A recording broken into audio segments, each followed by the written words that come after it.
Finally stranger things final episode అయితే release అయింది. Morning 6:30కే చూస్తే ఏం స్పాయిలర్స్ చూడకూడదని. చాలా బాగుంది భయ్య. లాస్ట్ ఎపిసోడ్ అయితే చాలా ఎమోషన్స్ ఉన్నాయి. చాలా బాగుంది. అరౌండ్ 2016లో రిలీజ్ అయింది ఫస్ట్ సీజన్. ఇది 2026, ఆల్మోస్ట్ ఒక డికే అయింది.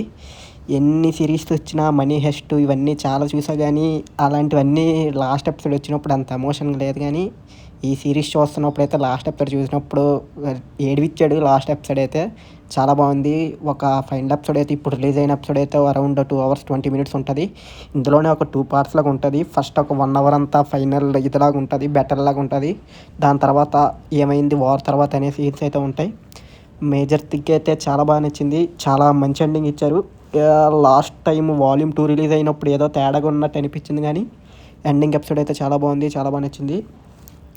ఎండింగ్ ఎలా చేశారంటే, స్టార్టింగ్ సీజన్ 1 ఫస్ట్ ఎపిసోడ్ ఎలా అయితే ఓపెన్ చేశారో సేమ్ అలాగే సేమ్ అరౌండ్ టేబుల్ సేమ్ గేమ్తో అండ్ క్లోజ్ చేశారు భయ్య. చాలా మిక్స్డ్ ఎమోషన్స్ ఉన్నాయి. నేనైతే మళ్ళీ మా పిల్లలతో చూడాలనుకుంటున్నాను సేమ్ సిరీస్ అంతా అయితే ఒక మంచి హ్యాపీ ఎండింగ్ ఇచ్చారు. లాస్ట్ 1 hour అయితే చాలా ఫీల్ గుడ్ లాగా అనిపిస్తుంది అనమాట. ఎన్నిసార్లు చూసినా తప్పలేదు. చాలా బాగుంది.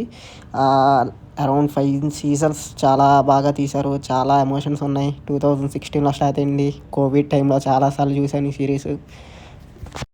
ఈ సిరీస్ చూస్తున్నప్పుడు ఎప్పుడూ ఒక సిరీస్ చూస్తున్నట్టు అనిపించలేదు. వాళ్ళు నలుగురిని చూసినా ఏదో మన ఫ్రెండ్స్ లాగా అనిపించి అంత బాగా కనెక్ట్ అయింది సిరీస్ అయితే.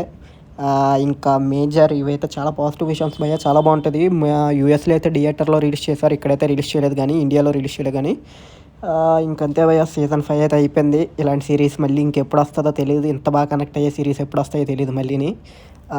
ఇంకా నెగిటివ్స్ విషయానికి వస్తే, ఫస్ట్ రిలీజ్ చేసిన సీజన్ 5 ఒక 3 parts కింద రిలీజ్ చేశారు ఈ ఇయర్. ఇది ఫస్ట్ వాల్యూమ్ అయితే చాలా బాగుంటుంది. ఫస్ట్ 4 episodes అయితే చాలా బాగా ఉంది. ఫైనల్ ఎపిసోడ్ అయితే 4th episode మంచి ట్విస్టులతో అలా పెట్టారు. కానీ వాల్యూమ్ 2 వచ్చేసరికి లాస్ట్ 7th episode ఒక బ్రిడ్జ్లా పెట్టారు. అందులో చాలా ఎక్స్ప్లెనేషన్ ఎక్కువైపోయింది. ఒక లాస్ట్ 2-3 episodes నుంచే వామోలు ఇది అది అని చాలా బాగా ఇది పెట్టారు. కానీ అంటే ఇది ఫస్ట్ నుంచే పాయింట్ పెట్టాల్సింది. చాలా అయితే నాకు సిరీస్ చూసాక చాలా డౌట్స్ ఉన్నాయి. చాలా ఫస్ట్ ఏంటంటే ఫైనల్ సీజన్లో చూపిస్తారు అదొక డోమ్ లాగా ఉంది, అదొక బ్లాక్ హోల్ లాగా ఉందని. కానీ ఇంతకుముందు లాస్ట్ 4 seasons హాకిన్స్లోకి వెళ్ళినప్పుడు, అప్సైడ్ డౌన్లోకి వెళ్ళినప్పుడు అంటే అప్పుడు కనబడలేదా అని నాకైతే చాలా డౌట్స్ ఉన్నాయి. మళ్ళీ ఇంకోసారి చూడలేము నేనైతే, మరి క్లారిటీగా అర్థం కావాలంటే.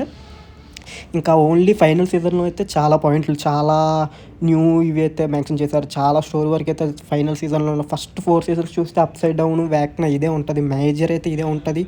ఎలా తప్పించుకున్నారు, మళ్ళీ ఎలా సర్వైవ్ వెళ్ళాడు, మళ్ళీ వేక్నా ఎలా వచ్చాడు, ఇదే ఉంటుంది చాలా వరకు అయితే.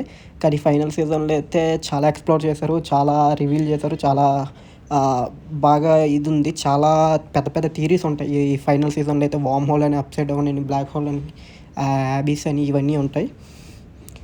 నేనేది ఇది ఒక మంచి మస్ట్ వాచ్ సిరీస్ అనే చెప్తా భయ్య. మీరు లైఫ్ టైంలో మీరు ఒకళ్ళు చూస్తుంటే సీజన్ 5 ఎలా అనిపించిందో చెప్పండి. ఫైనల్ ఎపిసోడ్ ఎలా అనిపించిందో చెప్పండి. మీకు ఎండింగ్ నచ్చిందో లేదో చెప్పండి. కామెంట్స్లో అయితే కింద మెన్షన్ చేయండి మీకు ఎలా అనిపించిందో స్ట్రేంజర్ థింగ్స్. మీరు ఎప్పటి నుంచి చూడడం స్టార్ట్ చేశారో అయితే. నాకు ఇది ఒక మంచి ఎమోషనల్ సిరీస్ భయ్య. ఇలాంటి సిరీస్ మళ్ళీ ఎప్పుడు వస్తుందో రాదో కూడా తెలీదు. చాలా ఇంకా ఇన్స్టాలో అయితే సింగారీతో అప్పుడే